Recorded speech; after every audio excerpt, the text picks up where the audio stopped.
আসসালামু আলাইকুম রহমতুল্লাহ। আমার প্রিয় অঙ্গনের দরদি বন্ধু শরীফ সুজন, আজ খুব ক্লান্ত, একটু বড় রকমের জার্নি করছি। সবসময় একটা ভয়ে ভয়ে ছিলাম, রোদ বা গরমে গেলে আমার প্রেশার ফল করে। তো যাই হোক, তারপরও আলহামদুলিল্লাহ সুস্থভাবে ঘরে ফিরছি। তাই আজ নতুন কিছু আমার মাথায় আসছে না বা কিছু করতে পারছি না। তা আমার সদ্য মুক্তিপ্রাপ্ত কাব্যগ্রন্থ অবাঞ্ছিত, এই যে এই বই আপনাদের দেখাইছি অনেককেই, তো এই বই থেকে একটা কবিতা আপনাদের সামনে নিয়ে আসছি। কবিতাটার শিরোনাম স্বপ্ন সোনার গা। আমার স্বপ্ন সোনার গা, যার তুলনা শুধুই মা। তোর কাদা মাটি জলে, আমিষ ফুল ফলে। নিষিদ্ধ নির্মল বায়ু, দিয়েছে শক্তি আয়ু। ছায়া ঘেরা সরব নীড়, দরদি স্বজনের ভিড়। বিস্তৃত সবুজ প্রাঙ্গণ, ভয় শঙ্কা মুক্ত অঙ্গন। 12 মাসে 12 রূপ, 6 ঋতুর সাজ অপরূপ। জল থই থই বিলে খালে, পাকপাখালির কোলাহলে। প্রাণ চঞ্চল ছিল কত, আবার যদি তেমন হতো। রাতের বেলা জোনাকিরা, নামতো যেন আকাশ তারা। ঝিঝি পোকা রাতের পাখি, ঘুম পাড়াতো ডাকি ডাকি। যৌথ পরিবারের মেলায় ছিল না হতাশা ভয়। দরদিরা চলে গেল, সুখ পাখিটা বোবা হলো। ভেঙে গেল পরিবার সব, থেমে গেল কলরব। স্বার্থ হিংসা হানাহানি, দখল নিল গ্রামখানি। প্রিয় বন্ধুরা, আমি আবৃত্তিকারক নই।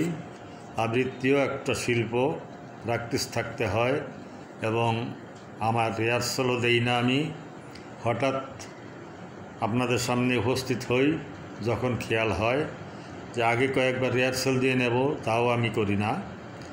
তো সবচেয়ে বড় কথা হলো যে আপনাদের সামনে উপস্থিতিটাই আমার বড় আকর্ষণ। আপনাদের ভিতরে বিরাট একটা অংশ আমাকে অন্তর দিয়ে অত্যন্ত ভালোবাসেন, আমিও আপনাদের ভালোবাসি। অনেকে সহযোগিতা, অনুপ্রেরণা, উৎসাহ দিন, আমি তাদের জন্য কৃতজ্ঞ।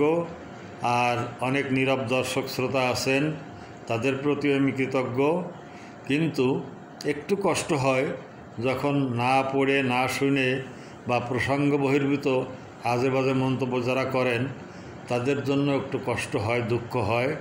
আল্লাহ তাদের ঈমান দিক, তাদের বুঝ দিক, এবং তাদের সঠিক পথে আনুক, এই কামনা করি। তো কবিতাটার বিষয়বস্তু আপনারা বুঝতে পারছেন, যে আমাদের শৈশব কৈশোরের কথা বলছি। বিশাল যৌথ পরিবারে বড় হয়েছি, এবং পাড়া প্রতিবেশী মিলে সমবয়সী অনেক ছেলে মেয়ে একসঙ্গে মুক্ত অঙ্গনে খেলাধুলা করেছি। গাছে চড়া, মাছ ধরা, হৈহুল্লোড় করা। আর দাদা দাদি ছিল প্রতি পরিবারেই। আর এই দাদা দাদিদের একটা গুণ ছিল, তারা শুধু পরিবারের দাদা দাদি বা নানা নানি ছিলেন না, তারা পাড়া মহল্লায় বা তাদের সার্কেলের ভিতরে সার্বজনীন দাদা নানার ভূমিকা পালন করতেন। প্রত্যেকটা শিশু কিশোরকে তারা অত্যন্ত স্নেহ আদর করতেন। কত যে উত্ত্যক্ত করেছি তাদের জন্য এখন অনেক অনুতাপ করি, যে আমরা তাদের কী পরিমাণ উত্ত্যক্ত করছি, কিন্তু তারা রাগ হননি। তারা হেসে আমাদের উপভোগ করছেন আমাদের যে আচরণগুলো, উচ্ছৃঙ্খলতা বা আমার বিরক্ত, তারা উপভোগ করছেন এবং আমাদের দোয়া করতেন। তো গাছে চড়, তাদের গাছের ফল ফলালি বা প্রতিবেশীর প্রত্যেকটা জিনিসের পরে অনেক অত্যাচার করছি, অনেক জুলুম করছি। আর আমাদের চিৎকার হইহল্লায় পাড়া মহল্লা অতিষ্ঠ থাকত, কিন্তু কোনো দাদা দাদি নানা নানিকে মুখ কালো করতে দেখিনি বা গালাগালি বকাবাজি করতে দেখিনি। কদাচিৎ দু একজন সব সমাজেই থাকতো, কিন্তু তারা ছিলেন সার্বজনীন দাদা নানা। এখন 2-4 জন যা আছে পরিবারে, অনেক পরিবারে দেখি তারা শুধু তাদের পরিবারের, তারা সার্বজনীন দাদা নানা হয়ে উঠতে পারেননি, বা আমরা পারিনি। এখন তো আমরা দাদা নানার পর্যায়ে আসছি। তো তাদের মতো এত বড় দিল, এরকম কলিজা, এ মানে এক সীমাহীন এত ভালোবাসা কলিজায় ধারণ করা, হৃদয়ে ধারণ করা, এরকম ক্ষমতা আমাদের নাই। কিন্তু গ্রামেরও ব্যাপারটাও তাই। গাছপালা ছিল, মুক্ত অঙ্গন ছিল, আমরা প্রচুর মাছ ছিল, নদী খালে বিলে মাছ ধরতাম কত আনন্দের সাথে। বর্ষাকালে বা বর্ষা শুকনো মৌসুমে মাছ ছিল একেবারে ভেজাল মুক্ত, কোনো বিষমুক্ত মাছ, শাক সবজি, তরি তরকারি সব কিছুই ছিল নির্মল খাদ্য খাবার, চাউলের ভিতরে কোনো ভেজাল ছিল না। তো খুব আফসোস হয়, খুব কষ্ট হয় যদি আবার সেই দিন ফিরে পেতাম। এই বৃদ্ধ বয়সে এখন দেখি যে শরীরই সবচেয়ে বড় প্রতিবন্ধক। শরীরের সঙ্গে যুদ্ধ করতে করতেই দিন কেটে জীবন অতিষ্ঠ হয়ে যায়, নানান রকম শারীরিক জটিলতার সাথে মোকাবেলা করতে হয়। তা আমার দাদা নানারাও এরকম করছেন, তারপরেও তারা আমাদের এত উত্তক্ত সহ্য করছেন, হজম করছেন হাসি মুখে, তা আমরা পারি না। আর সেই গ্রামের জন্য আফসোস হয়, সেই গ্রামের সেই চিত্র আর নেই। মুক্ত অঙ্গনগুলো বা সরকারি যে হালট ছিল, খাল বিল ছিল, এর অধিকাংশই ভরাট হয়ে গেছে। আগে জমির আইল দিয়ে গরুর পাল নিয়ে যেত মাঠে কৃষকরা, আর সেই আইল দিয়ে খালি একজন মানুষ হাঁটতে পারে না, বিন্দুমাত্র ছাড় নেই। এতে তাদের কত পোষায়, কত লাভ হয় আল্লাহ জানে, আর তারাই জানেন। তো আমি জানি যে আর সেই দিন ফিরে আসবে না, তবু আফসোস হয়, মাঝে মাঝে খুব রক্তক্ষরণ হয় হৃদয়ে।